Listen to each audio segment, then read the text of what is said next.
新闻头继续，先来看桃园中立透早5点有徛街，那像因为吹电风、小拍电全得火烧。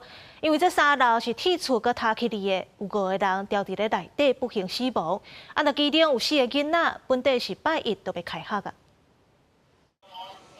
天拍破光，巷仔拢是救护车甲消防车。因为桃园中立龙安街一个徛机，礼拜日透早5点发烧火烧，消防人员全力抢救，甲火势拍发了后，煞发现3楼的房间内底，一个大人4个囡仔已经明显死亡。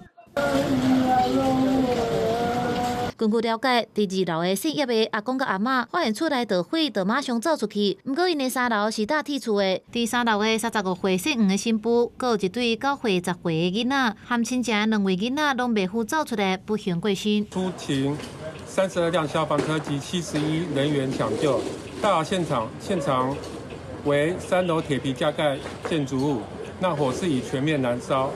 那经抢救后，于3楼发现5名受困民众，那火势已于6时17分扑灭。这场大火，让真侪家庭无法度团圆，4个囡仔等未到9月初1开学。大火原因可亲像是电通的电线烧拍电，窗仔甲外口的壁拢烧甲臭焦，互火焰熏甲乌起。我是听到我隔壁的在那边救人啊，救人啊，救小孩呀、听到哔哔叭叭的声音，对，现在检查。桃园市长张善政除了爱消防局赶紧理清大火原因，也要求社会局提供必要的协助。